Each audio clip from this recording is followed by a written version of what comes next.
बालासोर में 3 ट्रेनें पलटी हैं, क्यों नहीं रेल मंत्री का इस्तीफा दिला दिया? आप लोग बीजेपी के बड़े भक्त बनते हो।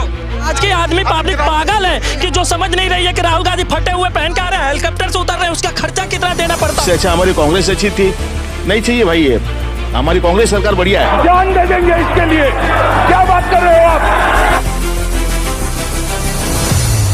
दोस्तों, देश की राजनीति का माहौल हमेशा से ही उतना रोमांचक रहा है जितना कि एक थिएटर फिल्म होती है।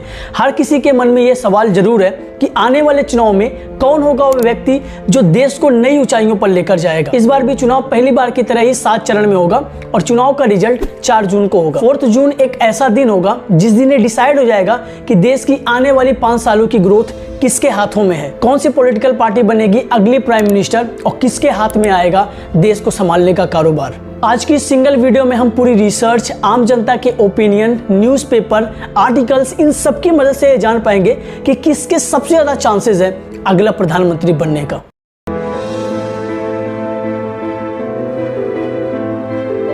देखिए, जब हमारा देश आज़ाद भी नहीं हुआ था उससे पहले ही हमारी देश की पहली पॉलिटिकल पार्टी बन चुकी थी। आज़ादी के पहले से लेकर आज तक ये पार्टी करोड़ों लोगों के दिलों पर राज करती है। द इंडियन नेशनल कांग्रेस देश की पहली पॉलिटिकल पार्टी जिसे 72 लोगों ने 28 दिसंबर 1885 को बनाया था। 20वीं सदी की शुरुआत होते होते ब्रिटिश गवर्नमेंट के लगातार विरोध के कारण कांग्रेस की मांग और अधिक बढ़ने लगी और ब्रिटिश गवर्नमेंट कांग्रेस की एक भी बात सुनने तक को राजी नहीं थी। इस चीज को देखते हुए कांग्रेस पार्टी ने देश के आजादी के आंदोलन का सपोर्ट करने का फैसला किया। कांग्रेस को असली पहचान 1905 में मिली जब बंगाल का बंटवारा हो रहा था। कांग्रेस ने इस बंटवारे का खुलकर विरोध किया और अंग्रेजी सामानों का बहिष्कार करना शुरू किया। कांग्रेस की असली लड़ाई और देश की आजादी का सपना 1915 से शुरू हुआ जब गांधी जी साउथ अफ्रीका से भारत लौटे और 1919 में इंडिया के असहयोग आंदोलन में प्रवेश किया। इसके बाद कई सारी चीजें हुई, कई सारे आंदोलन हुए एंड फाइनली जाकर 1947 में हमारा देश आजाद हुआ। कांग्रेस के बनने के 95 ईयर के बाद 6 अप्रैल 1980 को भारतीय जनता पार्टी बीजेपी की स्थापना हुई और बीजेपी ने अपना पहला आम चुनाव 1984 में लड़ा जिसमें उसे सिर्फ 2 सीटें मिली। किसी को नहीं पता था कि सिर्फ 35 से 40 सालों में बीजेपी पूरे देश की सीटों पर राज करेगी और कांग्रेस जिसको बने 180 साल से भी ज्यादा हो गया है, जिसने इस देश को आजादी के बाद से लेकर लगातार 49 सालों तक इस देश की पीएम की कुर्सी को संभाला है, उसे फिर से सत्ता में आने के लिए न जाने कितनी सारी पार्टियों के साथ गठबंधन करना पड़ेगा। लेकिन बीजेपी की शुरुआत भी अचानक ऐसे नहीं हुई। जब 1984 में बीजेपी को सिर्फ 2 सीटें मिली थी तो उस समय उत्तर प्रदेश में राम जन्मभूमि को लेकर काफी बवाल हो रहा था। बीजेपी ने इस आंदोलन में हिस्सा लिया और राम जन्मभूमि को लेकर जगह जगह पर आंदोलन करना स्टार्ट कर दिए और इस आंदोलन की वजह से इसकी ताकत पहले से काफी ज्यादा बढ़ गई। इसके बाद कई सारे नेता, खासकर बीजेपी के कार्यकर्ता, राम जन्मभूमि पर राम मंदिर बनाने के लिए आंदोलन करने लगे और इस आंदोलन में लाल कृष्ण आडवाणी और प्रधानमंत्री नरेंद्र मोदी भी थे। ये बात है सन 1990 की और इस आंदोलन से जुड़ी कुछ वीडियो क्लिप्स आप देख सकते हो।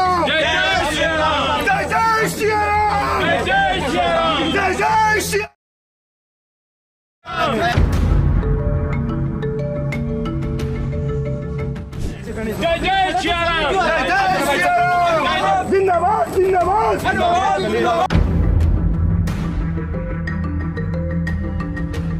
ये वीडियो अब जाकर काफी वायरल हो रही है जब 22 जनवरी को राम मंदिर की प्राण प्रतिष्ठा की गई है और इस वायरल वीडियो के साथ साथ ये क्वेश्चन भी ट्रेंड कर रहा है कि बीजेपी अपनी सरकार सिर्फ धर्म जाति के नाम पर ही चलाती है। जब भी चुनाव आने वाला होता है तो ये कुछ ना कुछ हिंदू मुस्लिम करके हारी हुई बाजी भी जीत जाती है, ऐसा लोगों का कहना है। लेकिन ये बात कहां तक सही है, इस बात का प्रमाण भी आपको वीडियो में अभी आगे मिलेगा। देखिए, 7 अक्टूबर 2001 को नरेंद्र मोदी गुजरात के मुख्यमंत्री बने और लगातार 14 सालों तक गुजरात के सीएम के पद को संभाला और 2014 में मुख्यमंत्री नरेंद्र मोदी सीधे प्रधानमंत्री नरेंद्र मोदी बन गए। बीजेपी ने इतनी सारी सीटें जीती कि ऑपोजिशन पार्टियों को तो बिलीव ही नहीं हो रहा था। लेकिन सीरियसली अगर ये कहा जाए तो 2014 के चुनाव जीतने के बाद ऑपोजिशन पार्टियां सदमे में तो थी, लेकिन उन्हें कहीं ना कहीं ये लगता था कि बीजेपी ज्यादा दिनों तक ये देश चला नहीं पाएगी और घूम फिरा कर फिर से हमारी ही पार्टी इस देश को संभालेगी। ऑपोजिशन पार्टियों से मेरा मतलब है कि जो बीजेपी की ओपोनेंट है, लाइक कांग्रेस, समाजवादी पार्टी, आम आदमी पार्टी, बसपा और भी कई सारी पार्टियां हैं, इनको कॉन्फिडेंस था कि 2019 के चुनाव में हम बीजेपी को हरा देंगे, लेकिन ऐसा होता नहीं है। 2019 के चुनाव में भाजपा ने खुद के द्वारा बनाए हुए रिकॉर्ड को भी तोड़ दिया। जहां 2014 के चुनाव में बीजेपी ने 336 सीटों में से 282 सीटों पर विजय हासिल की थी, तो वहीं पर 2019 के चुनाव में 553 सीटों में से 303 सीटें पर विजय हासिल करके देश भर की ऑपोजिशन पार्टियों की रातों की नींद और दिन का चैन छीन लिया था। बीजेपी की इस जीत के बाद मानो देश में सन्नाटा छा गया। विपक्षी पार्टियां तरह तरह के एलिगेशन लगाने लगी कि वोटर्स को पैसे देकर खरीद लिया गया है, ईवीएम को हैक कर लिया गया है। ऐसे कई सारे कंस्पिरेसी थ्योरी सामने आने लगी। अब मैं कंस्पिरेसी थ्योरी इसलिए कह रहा हूं क्योंकि इसका कोई प्रूफ नहीं है। अब कोई प्रूफ नहीं है इसका मतलब ये नहीं है कि ऐसा कुछ नहीं हुआ होगा। हो सकता है कहीं कहीं पर रैलियों में आने के लिए, एडवर्टीजमेंट करने के लिए कई लोगों को पैसे दिए गए हों। अब ऐसा भी नहीं है कि सिर्फ बीजेपी ही ऐसा करती है या कांग्रेस ही ऐसा करती है। लगभग हर एक पार्टी जो बड़े लेवल पर चुनाव लड़ती है उनको लोगों की जरूरत पड़ती है, भीड़ की जरूरत पड़ती है, और इस भीड़ को इकट्ठा करने के लिए कई सारी पार्टियां पैसे देने के लिए भी तैयार रहती है।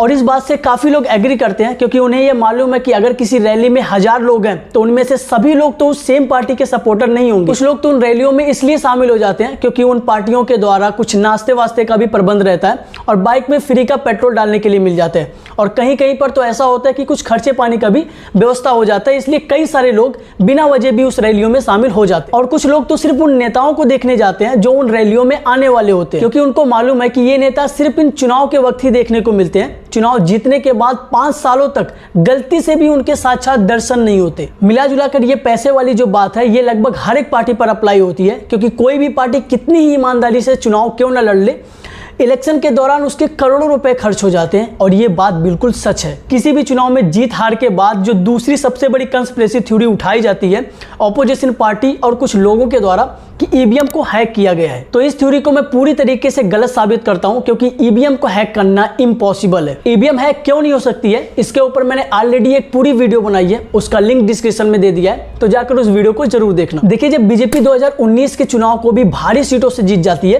तो देश भर के ऑपोजिशन पार्टियों का सिर्फ एक ही लक्ष्य हो जाता है कि किसी भी तरह से बीजेपी को हराना है। कई सारी पार्टियां एक दूसरे से गठबंधन करने लगी और ये डिसाइड की कि हम में से कौन प्रधानमंत्री बनेगा कौन नहीं, इस बात को हम बाद में डिसाइड करेंगे। सबसे पहले कुछ भी करके बीजेपी को सत्ता से हटाना है। इन विपक्षी पार्टियों का यह भी कहना है कि अगर वोट बैलेट पेपर के थ्रू कराया जाए तो बीजेपी कभी भी सत्ता में नहीं आएगी, क्योंकि जब से बीजेपी की सरकार बनी है तब से ना जाने कितने प्रॉब्लमों का सामना करना पड़ा है देशवासियों को, जिसमें से नोटबंदी, कोविड-19, पेट्रोल डीजल के दाम, बढ़ती हुई महंगाई, अनएम्प्लॉयमेंट, इन सारे प्रॉब्लम से जूझने के बाद भी भला बीजेपी को कौन वोट देना चाहेगा। भारत के लोग बीजेपी को तो कभी भी वोट नहीं देंगे, लेकिन इसके बाद भी अगर बीजेपी की सरकार बनती है, वो सत्ता में आती है, तो ये पार्टी कुछ तो ऐसा कर रही है जो कि सही नहीं है। तो आइए जरा एक नजर भारत की जनता पर भी डालते हैं और देखते हैं कि पब्लिक ओपिनियन क्या है बीजेपी, कांग्रेस और अदर पार्टियों को लेकर। आज की आदमी पब्लिक पागल है कि जो समझ नहीं रही है कि राहुल गांधी फटे हुए पहन के आ रहे हैं, हेलीकॉप्टर से उतर रहे हैं, उसका खर्चा कितना देना पड़ता हो। भैया 9 लाख का सूट पहनने के लिए कौन कह रहा है? अरे भाई, जो देश को ठीक ठाक से चला है वो पंतप्रधान होना जरूरी है। उससे अच्छा हमारी कांग्रेस अच्छी थी, कम से कम सारे गरीब लोग खा तो लेते थे, पी मतलब सब ठीक ठाक होता था। इस बीजेपी की सरकार में भाई कुछ ठीक ठाक नहीं हो रहा है, नहीं चाहिए भाई। ये हमारी कांग्रेस सरकार बढ़िया है। राहुल गांधी, नरेंद्र मोदी जी। मंदिर बनने से 100 भिखारी पैदा होंगे, अधिकारी कभी नहीं होंगे। और बता, एक मंदिर देश में, एक मंदिर या मस्जिद बनने से 100 भिखारी पैदा हो सकते हैं, अधिकारी कभी नहीं। ये वीडियो सिर्फ एक एग्जाम्पल है। अगर आप खुद इस क्वेश्चन का जवाब ढूंढने निकलते हो तो आपको एक तरफा जवाब मिलना मुश्किल है। कुछ लोग कांग्रेस की बुराई करेंगे तो कुछ लोग बीजेपी की। अब आप ये कहोगे कि हमने जिस क्वेश्चन को जानने के लिए इस वीडियो पे क्लिक किया था उस क्वेश्चन का जवाब तो हमें मिला ही नहीं कि कौन बनेगा अगला प्रधानमंत्री। तो बस थोड़ा टाइम वेट कीजिए, अभी आगे वो चीज सामने आएगी। देखिए, अभी तक जो भी चीजें मैंने बोली हैं और वीडियो में जो भी आगे बोलूंगा उनमें से एक भी वर्ड मैंने अपने मन से नहीं बोला है। वो सारी चीजें मैंने आर्टिकल्स, रिसर्च, न्यूज़पेपर और पब्लिक ओपिनियन के आधार पर ही बोला है। इसमें मेरा कोई पर्सनल ओपिनियन नहीं है। अब मैं ये चीज रिपीट इसलिए कर रहा हूं क्योंकि आगे की जो चीज मैं आपको दिखाऊंगा, मीन्स बताऊंगा, वो बात थोड़ी सोचने वाली रहेगी। द मिंट ने अपने आर्टिकल्स में ये साफ साफ लिखा है कि 2024 के लोकसभा चुनाव में नरेंद्र मोदी प्रधानमंत्री पद के लिए भारत की पहली पसंद बने हुए हैं। और इंडिया टुडे के मूड ऑफ द नेशन पोल के अकॉर्डिंग अगर आज चुनाव होता है तो भाजपा को 284 सीटें जीतने का अनुमान है और वहीं पर कांग्रेस को 191 सीट जीतने का अनुमान है और 52% वोटर्स का सपोर्ट भी बीजेपी की तरफ ही है। और वहीं पर 14% लोगों का कहना है कि कांग्रेस सांसद राहुल गांधी हो सकते हैं अगले प्रधानमंत्री। मोदी जी अपना 10वां ईयर कंप्लीट करने वाले प्रधानमंत्री पद पर और इस टाइम पीरियड में मोदी गवर्नमेंट के फेवर में 67% लोग हैं। सी वोटर डेटा के अकॉर्डिंग कुछ लोगों का यह मानना है कि एनडीए गवर्नमेंट की बिगेस्ट अचीवमेंट